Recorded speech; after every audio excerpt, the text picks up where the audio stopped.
I'm one of four. I've got three siblings, so as you can imagine, it was quite an active household. Lots of running about, lots of fighting and shouting and playing. One of the reasons I wrote Silvertown, my memoir, was that we were a family who crossed class divides. So my mother was born in the East End. My father was born in well, actually his family were from Woolwich. That was sort of present all the time. My parents worked really, really hard and made some money and moved out into the suburbs. And that was a kind of journey I think that a lot of families, working class families in East London made, kind of in the post-war period. I had very little conception of my family's history when I was growing up. We didn't really talk about it. My grandmother was a proper Cockney, and that she had a very different accent from my mum, her daughter. And this was sort of, it was never quite talked about. But I think growing up, I assumed it was because my mother was evacuated in the war. She got TB. So when she came back to East London, she fell ill with TB, and she spent most of her teenage years in a sanatorium in Wanstead. So she had a very different life from my grandmother. So I was certainly conscious that the family had a journey. They'd made a journey that was a big journey for them to make. I think my parents worked so hard to get out of the situation that they were in that they didn't really want to talk about where they'd come from very much. Yeah, so we didn't really discuss it. I've always written. As a child, I wrote stories and I kept a diary. I'd never thought of myself as being a writer or being someone who came from the kind of, I don't know, educational, social background who could be a writer.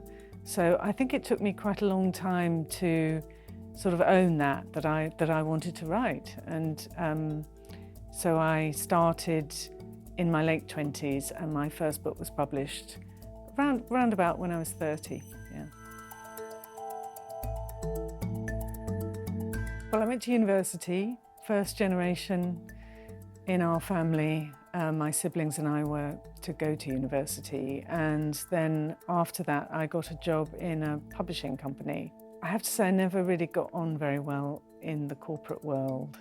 I was a bit of a rebel and it didn't really suit me, and I pretty soon decided that I was going to be someone who worked for themselves in some capacity or other. I tried my hand at freelance journalism, so I wrote some articles about this and that, which was okay, but it wasn't a living. So I was then working part-time doing other things. But the more I did the freelance journalism, the more I became determined to write for a living.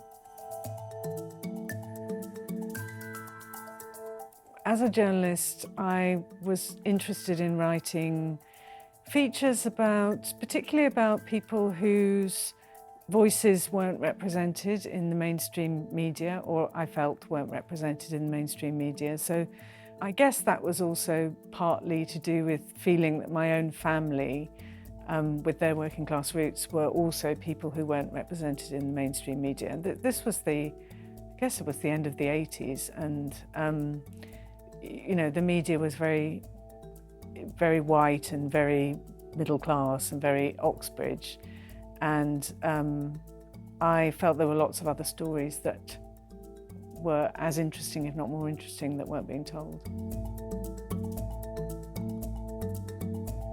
I think as a journalist, my experience was that if you wanted to make a living at it, you needed to work within the parameters of whatever media outlet you were working for, and their values and what they thought was interesting was the primary source. The book world is a lot freer. As long as you've got a rollicking story to tell, you can tell it in the book world. There's more of a, I want to say maybe more of a respect for writers and writing. And it's not seen as content in the same way.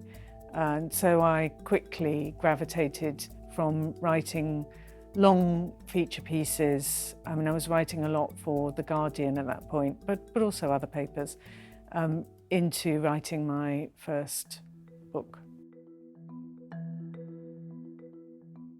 I'd always loved travelling to lonely places and on my own, and being alone in those places, and I found them there was something spiritual about very lonely places, deserts and places where there aren't very many people. And the kind of people who go to those places, I think, are very interesting people. I went to the States and I spent about 4 months travelling around on my own in the desert states, and I met a lot of people around there. And I think, looking back, I was probably on some kind of spiritual quest. My father had died very, very suddenly a couple of years before this, and I think it was a way of me trying to process that, and I was only in my 20s at that point. So I was faced with sort of the start of my adult life, really, with that missing parent. And I think that probably got me thinking about all sorts of things that maybe 20-somethings who are not in that position are thinking about. So family, where I came from, where my dad came from. It was definitely the death of my father, and it was also the death of my grandmother, and my sense of not having asked them the questions that I wanted to ask them and wanted to know about them and their lives, and it being too late. And I think that's something that a lot of people experience kind of later in life. But yeah, I was in my early 30s and really had that sense of wanting to find out where I'd come from, I think. I started researching, would have been the early 90s, so this was before the internet, and you really had to, travel places. So I went to a lot of archives, including the local studies libraries at Newham and at Tower Hamlets, and the Metropolitan Archives. And I also spent a lot of time just traipsing around Silvertown, which at the time was a very sort of remote, lonely feeling little backwater. And so I spent a lot of time just wandering around Silvertown, Canning Town, North Woolwich, the whole of that area, and just trying to kind of reimagine what life must have been like for my grandparents when they had the cafe there in Silvertown Way during the 30s, 40s and 50s. When I was researching, I remember a tremendous feeling of connection to my family that I hadn't felt before, and to my family history. And I think there were lots of reasons why I hadn't felt it. I think because my family started off very working class. My mother in particular came from quite a poor family in the East End, and that my parents had left and they'd made money, and they'd given their children an amazing education and provided lots of opportunities for us. And so going back to what was then, not so long ago actually, the world that my grandparents occupied and that my parents occupied, made me feel very humbled and grateful, but also the sense of the enormous journey that they'd undertaken, I realised how little I'd known about it and how much there was to know and how little was written about, actually. And I remember going into trying to find a history of Silvertown, the area, and digging around in the archives. And I think I came across a book that was published in something like 1906, and that was the latest book that I could find about the history of that area. There really wasn't much attention given to East End history at all, and the more I went around, the more I went in the archives, the more for me it became clear to me that telling the history of London without telling the history of East London is impossible, and that East London for me is where London is at its most vital and its most dynamic, not only in my grandparents' time and my parents' time, but also now. Once I'd gone around the landscape and ducked under the barbed wire and gone and looked at the buildings that were remaining, and there were quite a few more buildings remaining that hadn't been demolished then at that point from the old docks, and really tried to sort of imagine in a very concrete way that life that it must have been led there. I went to my mum and said, look, I really want to write about your parents and the life that they had. And my mum said what a lot of working class people do, or ordinary people do, when you ask about their lives. They were like, oh, well, it was nothing much. It wasn't important. They weren't important people. Nothing much happened. And to me, that was the start of the story, to tell a story about ordinary lives of people who lived through extraordinary times. And I think to kind of bring out the richness of any life, even a life that seems on its surface really ordinary, to write about it in such a way that other people can connect to it as well, other people who don't have that kind of life, who had a very different experience of life. My grandparents were ordinary people, but they lived in a part of the world at a time that was really, really extraordinary. And there were extraordinary things going. They lived through 2 world wars. They lived through the almost complete destruction of huge parts of their home. When you sit down to write any history, particularly a history of ordinary people whose lives are not documented in official papers, who are not recorded, who don't have many family photographs because they were too expensive and people didn't have cameras in those days. There's always an element of having to, it's almost like a jigsaw puzzle. There's an element of having to put the pieces together to make a complete picture. Part of writing Silvertown, my family's story, was to find all the various jigsaw pieces. And of course, I didn't manage to find all of them. And so I had to create a story around what I had found. But everything in Silvertown that I write about happened. I guess the story, in a way, it can only be the story that I tell from my perspective, because most of the people I write about in Silvertown, family members I write about, were no longer here when I started writing it. But I think it's important to recognise, I think, the complexity and the dignity and the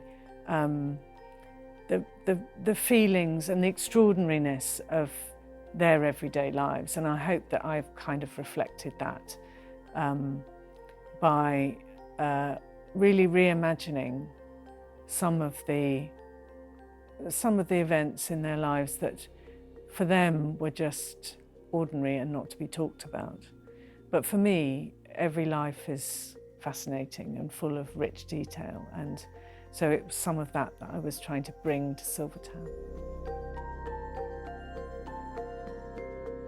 There was no doubt that writing the book had an impact on my family. I think my mother, even though she knew I was going to write it, she wasn't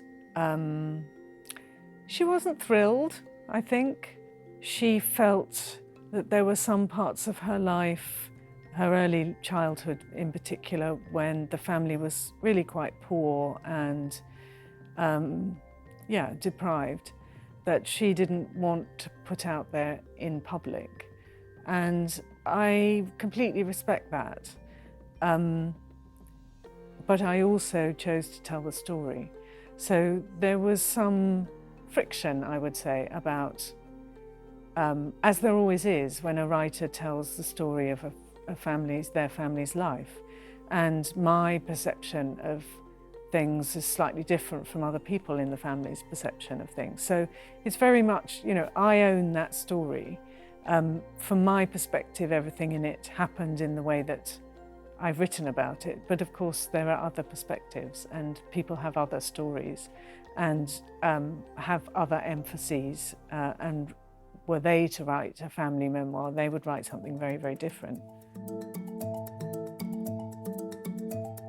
I think because I chose to write the book in a way that was about lived experience, the kind of juicy details of everyday life, the feelings that people had, the meals that they ate, the smells that they smelled.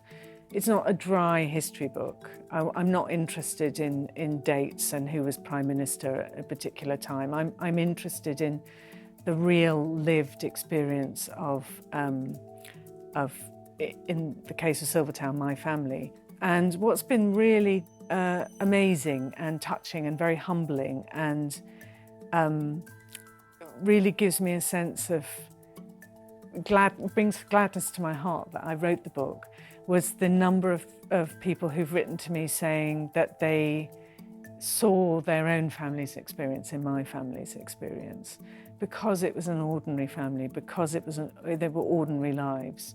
And I get, because there are so many Eastenders who fanned out across the globe, as my family did actually, I get letters all the time and emails all the time from people in far-flung parts of the globe whose families were rooted in the East End, who are really, who don't know anything about their lives, the texture of their lives and their experience, and can see themselves in my family's life. And that's really satisfying, and that makes me very proud to have written the book, because I think that ordinary people's lives deserve to be celebrated and are fascinating and are full of incident and event and feeling and experience. And that to me is real living history. It took me about 3 years to write Silvertown, and it was a very emotional experience because I was dealing with people so close to me, because I didn't know what my family's reaction would be, and because I was writing in a way that I was writing non-fiction, but in a way that wasn't much written about, in a kind of lived, almost like a novelistic way. It's not made up, but it puts you into the action, so to speak. So the reader will feel, I hope, will feel along with the people in the book. That was my intention, to ask the reader to enter into the world of the book and to feel along with the characters. I subsequently went on to write another 2 books of East End history, and I may well write some more, but always in that same mode, of trying to tap into something that feels like part of a real life, with all the emotions and all the incidents that happen in a real life, rather than as kind of straight history with dates and prime ministers and so on. So that was very much my start of my journey into more narrative storytelling ways of telling history.